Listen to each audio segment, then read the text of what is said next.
그동안 사실 잘 먹고 잘 살았잖아요, 대한민국. 근데 30년, 40년, 50년을 가면 한국이 없어져요. 그 자리를 누가 들어가냐면 인도네시아하고 다른 나라들이 들어와요. 20, 30년 뒤의 모습이 사실 걱정돼요, 저는 개인적으로. 그래서 지금부터라도 우리 국민들이나 다들 갭 투자로 인해서 돈을 버는 이런 형태가 조금 이제는 좀 진정해야 될 때다라고 좀 말씀드리고 싶어요.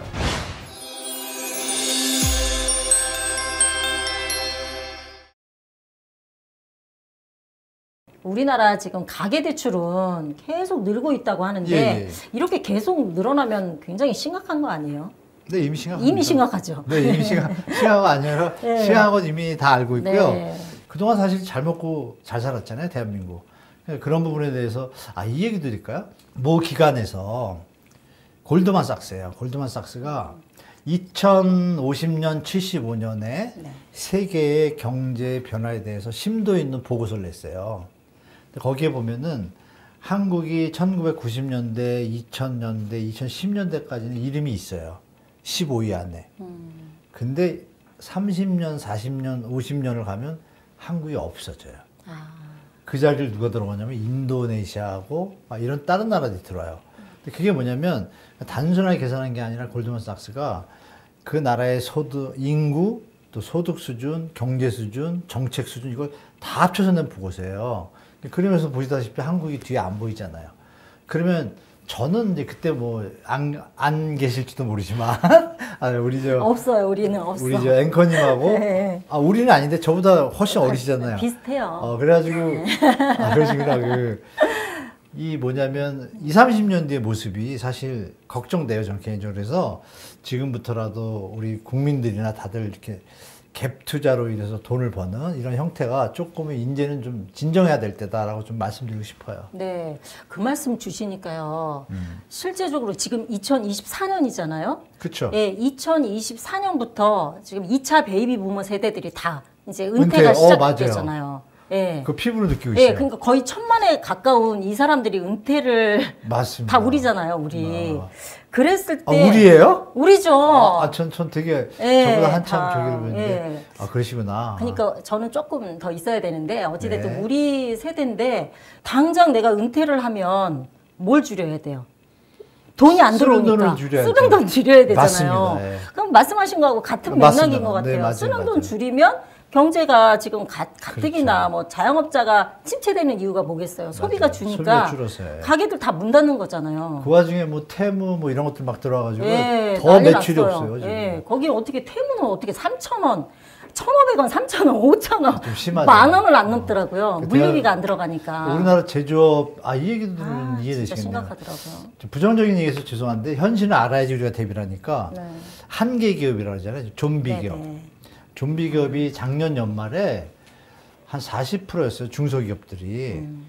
근데 지금 53, 4%까지 올라왔어요. 불과 1년 사이에 10%가 늘었어요. 네. 좀비 기업이 아시겠지만 번 돈으로 이자도 못 내는 기업이에요. 이게 심각합니다, 사실은. 그래서 아마 무슨 일이 좀 올해 내년 사이에 조금은 우리가 거품으로 그동안 유지된 게 조정이 한번 있을 것 같아요. 그러니까 부동산을 바라보실 때도 우리나라 부동산이 소득 대비 좀 높다라는 건 다 알고 계시잖아요. 네. 많은 뭐 지식인들이 경고도 많이 하고, 그러니까 무조건 지금 급상승 이런 장면에서 막 추격 매수, 자기 본인이 능력이 되거나 소득 주택 가격이 내가 대출 원리금을 충분히 갚아도 생활에 큰 문제가 없다면 가셔도 되지만 절대 무리해서 따라갈 상황은 좀 아닌 것 같다고 좀 말씀드리고 싶네요. 네. 네. 사실 해외 부동산도 변동성이 많습니다. 그전에도 말씀드렸지만 스웨덴 같은 경우에 금리 인하를 한 이유가 뭐예요? 경제가 안 돌아가니까. 네. 받쳐줘야 되니까. 네. 받쳤더니 어떻게 돼요? 경제 갑자기 자체가 경제가 안 없어서. 좋다라는 게 다 그냥 높은데면서 네. 다들 소비를 줄이고 그냥 푹 가라앉잖아요. 네. 그러면 금리 인하에서 집값이 막 오를 때는 집값이 어느 정도 저평가되고 금리 인하의 소득을 느낄 텐데 그 이익을 지금은 그게 아니잖아요. 금리 인하해도 더 올라갈 가능성이 약하면 그 소비도 줄지만 이것도 이미 줄기 시작하면은 소비는 이미 줄으니까 금리 인하를 했음에도 불구하고 이미 신용경색을 들어가면 그게 뭐 3개월 이거면 고치는 게 아니잖아요. 그게 또 한 1, 2년 가거든요. 네. 그런 시기가 올 수 있어서 가계부채에 대해서는 이미 뭐 여러 해외에서 선진국에서 IMF, OECD, 영국, 일본 피크 코리아 찍었죠. 영국은 우리 보고 저 전세 때문에 일본하고 똑같이 더하면 더하지 그럴 거라고 했고 OECD, IMF는 뭐라 했냐면 한국 점점 더 그냥 방치하면 문제 생길 수 있다고 다 경고했어요. 네. 그래서 부동산 가격을 잡으라고 했는데 지금 반대로 가고 있잖아요. 네. 그럼 그 부작용이 날 수도 있어서 가계부채 심각성은 이미 국민들도 알고 여러분도 아시고 저도 알고 있는데 제가 볼 땐 분명히 부메랑이 돼서 우리 시장을 좀 힘들게 할 수 있는 시간이 올 수밖에 없다라고 저는 보고 있습니다. 네네. 아, 그리고 제가 그 생각도 했어요. 스웨덴 네. 같은 경우는 아무래도 세금을 그렇게 많이 많이 거두면 내죠. 나중에 은퇴 후에 맞아요. 정부에서 연금도 잘 나오고. 예, 연금도 잘 나오고 이러잖아요. 맞아요.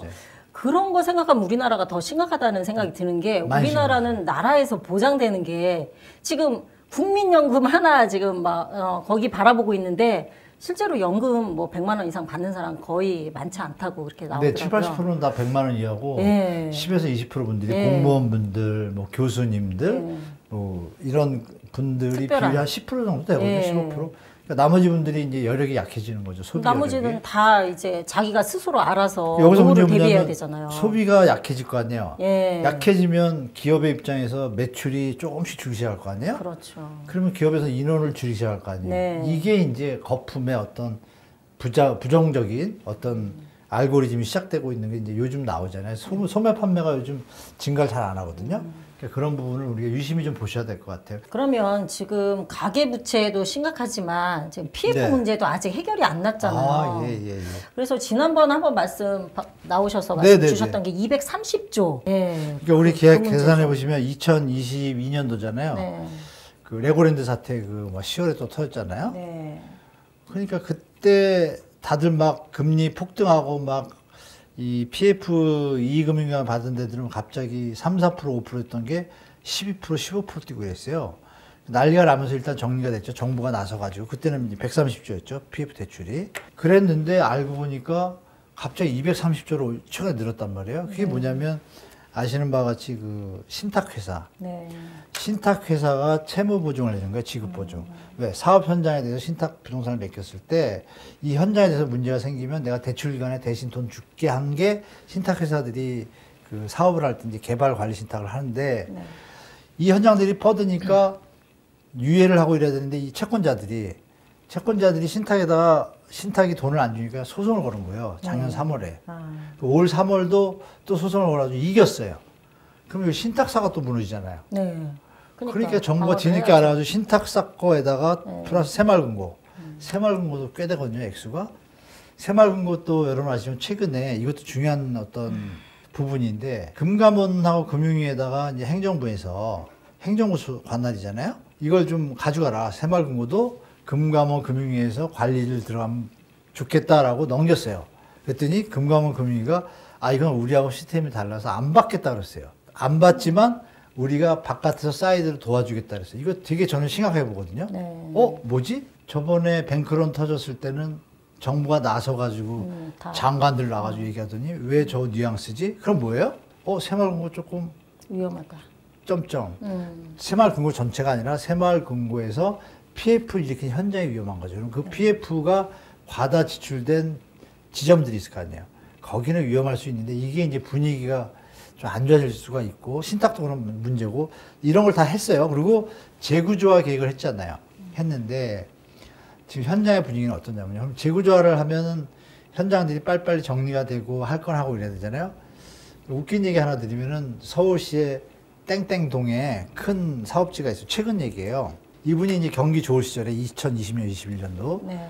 그러니까 이제 땅이 좋으니까 건설사도 들어오고 뭐 PM도 들어오고 이러면서 땅을 개발하겠습니다. 이래가지고 하는데 이분이 세상이 막 상상할 테니까 좀 가슴을 피고 좀 더 막 이러는데 그러다가 그 대출이 좀 있는데 네. 그 대출도 이 PF가 들어오면 갚아지잖아요. 근데 그걸 튕기고 있다가 터진 거예요. 2020년에. 터지고 나니까 갑자기 돈 내준다는 데가 없어지니까 어떻게 돼요? 그렇죠. 대출 받았던 거 이자를 내야 되는데 이자가 어떻게 돼요? 값이 더블 되잖아요. 네. 이분이 이제 또 사채를 쓴 거예요. 그러면 잘못. 그래가지고 2년 전에는 이런 양반이 지금 완전 역전돼가지고 거꾸로. 네. 일단 누구라도 100억만 들어와라. 그럼 같이 하자. 분위기가 바뀌었어요. 근데 100억이 안 들어와. 안 들어오죠. 왜? 그 사업의 어떤 비전을 어떻게 잡았냐면 우리가 부동산 쫙 오를 때 네. 분양가를 잡은 거예요. 그죠. 높게 잡았죠, 그때. 네, 근데 거기는 강남이 또 강남 상구나 마영성도 아니에요. 자리도 없잖아요. 아니에요. 그러니까 오도 가도 못하게 된 거예요. 그럼 이런 현장들이 결론은 뭐예요? 채권이 회수가 안 되거나 분양이 안 되면 정리돼야 되잖아요. 네. 정리되면 어떻게 되냐? 보통 요즘 지방은요, PF 현장 땅값이 만약에 1,000억에 샀다. 네. 그러면 지금 매물이 얼마에 나오냐면 500억에 나옵니다. 아, 반토막이. 반토막이 나옵니다. 반토막이 나오는데도 낙찰이 안 돼요. 심각합니다. 이 서울은 그나마 반토막은 아니고 이 딜을 해요. 네. 그리고 어느 현장은 끝까지 가보려고 애를 써. 애를 써가지고 거기다 툭 들어가니까 어떻게 돼요? 될 것 같은데 분위기가 안 사는 거예요. 그러니까 강남 3구에 그동안에 지어졌던 현장들과 그럼 뒤에 들어간 데는 뭐예요? 이 분양가가 30억, 압구정 40억 가니까 50억 생각하고 땅을 산 거예요. 그러니까 얘들이 지금 다 뻗어 있어요. 강남에 가시면 하이엔드 오피스텔도 다 뻗어 있잖아요. 하이엔드 오피스텔 여러분 기억나시죠? 3년 전에 불티 났잖아요. 네. 불티 났는데 남산에 뭐 땡땡땡 하이엔드 있어요. 그거 하루 만에 완판했거든요. 근데 아이러니한 걸 말씀드릴게요. 하루 완판했는데 실제 1년 뒤에 몇십 프로가 그냥 물건이 계약 잔금 중도금 없이 깨졌어. 네. 그 물건이 연락이 와요, 저한테. 근데 제가 봐도 비싸거든요. 네. 그러니까 그대로 가요. 근데 그럼 시작하지 못한다면 어떻게 돼요? 똑같이 지금 강남에 뭐 뱅뱅 사거리부터 해서 청담부터 해가지고 진도가 잘 안 나오고 있습니다. 그래서 네. PF 문제가 이제는 아까 말씀드린 좀 얘기가 긴데 2년 전에 레고랜드 사태 때서 지금 2024년 10월 몇 달 있으면 2년 차예요. 네. 그러면 여러분 계산해 볼까요? 2년 차니까 지금 BBB 등급, B 트리플 등급 이하는 그러니까 뭐 유명한 건설회사 말고 BBB 등급 이하는 12%에서 15%예요. 금리가. 그러면 생각해보세요. 2년 동안 이자를 냈잖아요. 그 와중에 정부가 이자를 못 내니까 이자 후치 밀어줬어요. 네. 근데도 이자를 못 내고 있어요. 2년이 됐어요. 그러면 돈을 빌려준 입장에서 이걸 어떻게 할 거예요? 또 정부 말 듣고 가요? 못 가죠, 더 이상. 아, 자기가 죽겠네. 땅에서 이제 회수해야죠. 땅 공매로 그렇죠. 넘겨서. 그 일이 제 생각에는 네. 하반기에 일어날 가능성이 좀 많다. 그래서 건설회사들이 지금 수주를 안 하고 있습니다. 거기까지만 말씀드릴게요. 네. 이 시행사들 있잖아요. 시행사. 시행사들이 디벨로퍼. 네. 예, 제가 기사를 보니까 해외 시행사들은 자기 자본 비율이 30%래요. 30에서 50%. 근데 우리나라는 3% 갖고 그러니까 3%라는 얘기 듣고 충격받은 거예요. 아, 3%는 극히 드물고요. 네. 보통 5% 정도 들어갑니다. 뭐 기사에 나한테 그렇게 막 좀 이런 식이죠. 나왔더라고요. 현장에 있으면 네. 좋은 데들은 이제 정상적인 데들은 미국처럼 이런 문제를 이미 알았기 때문에 자기 자본이 30%가 있고 은행 등에서 이제 공사비 정도 있잖아요. 네. 그걸 했을 때 그러면 적정 마진을 다 계산해서 미래 예측도 해요. 근데 우리나라는 그게 좀 약해요. 미래 예측을 잘 안 해요. 신협이나 이런 얘기 들으면 깜짝 놀라실 텐데 특히 이제 5대 건설사 말고 태영은 한 16인가 그렇잖아요. 네. 그 밑에 급들은 그냥 돈독이 올라가지고 한마디로 문어발 확장이라 그러죠. 아, 다 돈 나올 줄 알고 또 하고 대출 받아서 돌려막기 하고 막 다 했고 그 밑에 급 디벨로퍼들은 네.